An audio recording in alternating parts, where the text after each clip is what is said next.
What's up everybody, Josh from Off Brand Horror back with another horror movie review.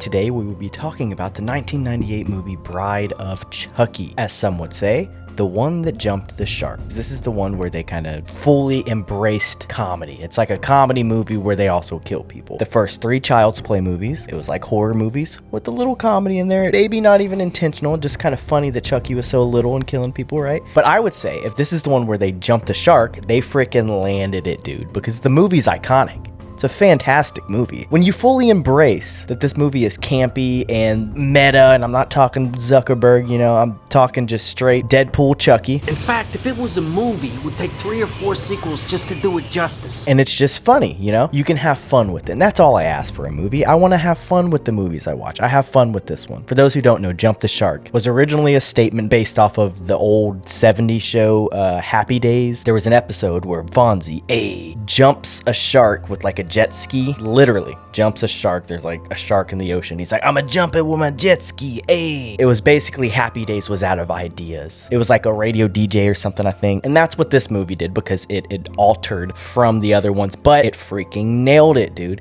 Like, did they get worse after this? Yes, absolutely. Could they have ended with Child's Play 1 through 3 and just called it a nice horror trilogy? Yes, absolutely. But this one, you bring in the big titty goth girlfriend, right? Tiffany comes in. She ends up becoming a doll too. You get a doll sex scene. Like, it's insane. It's an insane movie. And now many people think of Jennifer Tilly when they think of the whole Child's Play thing, and she didn't come in until the freaking 4th movie. I gotta talk about John Ritter, right? Because I love John Ritter. Loved Three's Company growing up. Now, did Three's Company age perfectly?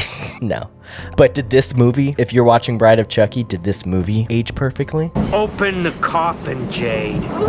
Hurry up! I'm trying, you fucking midget! I don't think so. Looks like our little main character girl's spending a little too much time with Slim Shady, right? She's hating on the little people. Let's just come to terms with the fact that nothing ages well. Things you do today will not age well. This is not the perfect timeline. Do you think this, of all the freaking timelines we can be in, you think this is the perfect? Absolutely not. Freaking down to our rendezvous. Three's Company 2. I've got nails in my face. John Ritter plays the cop. He's overprotective of his niece, and he's the first. He gets all the nails in the face, right? But there's this one part where at the beginning when John Ritter's talking to his niece, right? She brings in like her gay friend who's pretending to be the boyfriend because John Ritter, I guess, doesn't like the real guy who she's dating or whatever, and so she's pretending she's going with someone else. They're going out the house, and a fly lands just for a split second, and a fly lands on John Ritter's ear, and he just kind of slaps his ear. Nice meeting you.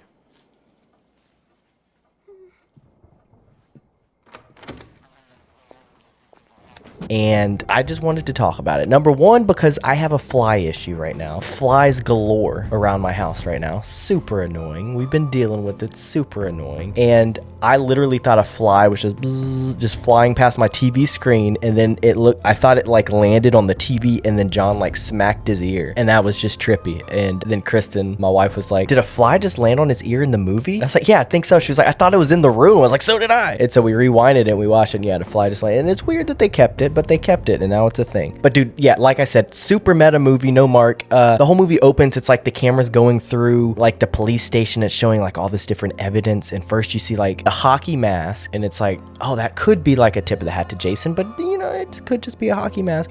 But next to it is a chainsaw, and it's like, oh, that could be a tip of the hat to Leatherface from Texas Chainsaw Massacre, but man.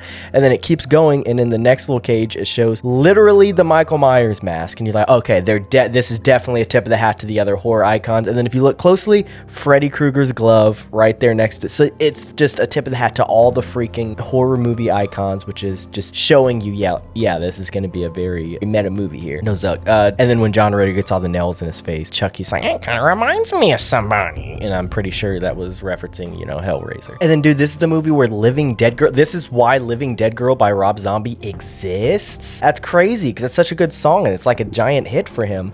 And he wrote it for this movie, for Bride of Chucky. Like, it even credits it at the beginning. Like that's pretty cool. And then in addition to Rob Zombie writing the theme song for this movie, essentially, Marilyn Manson was supposed to be in this movie. He was gonna play the nerdy freaking goth guy who tries to like hit on Tiffany at the beginning. He's like trying to murder someone to impress her, right? Such a nerd. From the moment he shows up. He's like standing in the rain and he's like, oh, let me in. This is gonna be the death of me. This will be the death of me. And then he comes in, he's like, ugh. Here. Come on, let me in, huh? I'll catch my death out here.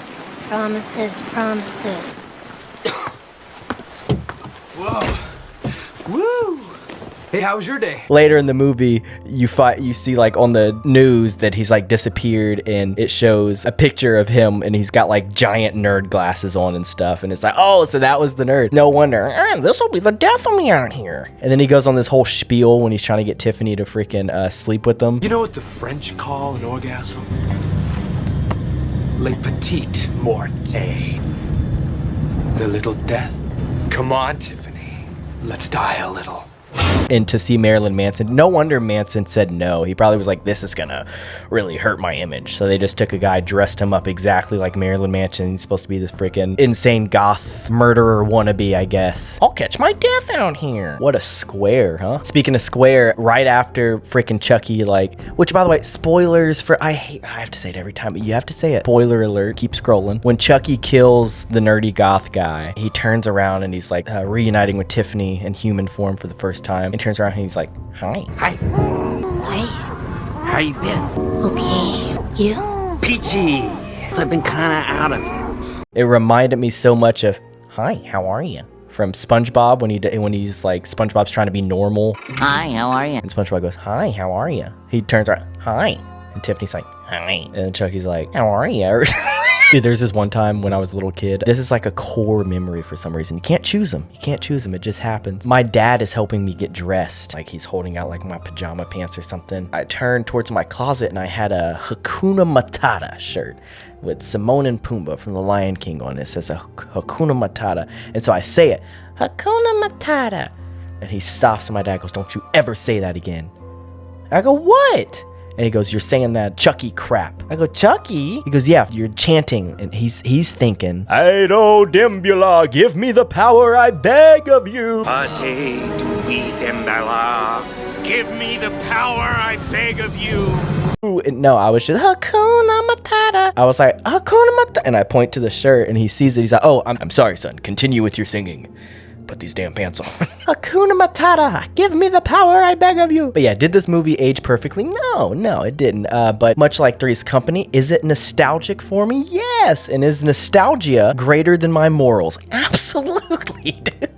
Nostalgia, morals, right? You look past some stuff. All right, let's go ahead and look at some of the Letterboxd reviews. Zara says, Tiffany is a horror icon and I love her. 4.5 stars. Hamaya says, maybe the best movie ever made. Yes, it's about Chucky getting laid. No, I do not take constructive criticism. Aaron says, psycho boyfriend and big titty girlfriend. Hey, that's what I was saying. Kat says, coincidence that the best Chucky movie also stars John Ritter? I think not. 5 stars. Hey, love John Ritter as well. Go watch the movie. If you haven't watched it in a while, go rewatch it. It's a fun watch. You're gonna have fun with it. I have more nostalgia with Child's Play 3, so I think I would rate that one a little higher. I would definitely rank this one probably like second. I'd have to go back and look at my ratings that I have. For Bride of Chucky, I think I'm gonna go with 3.5 stars. Excellent movie. Go watch it. Go have a good time. And we'll catch you next time for another horror movie review.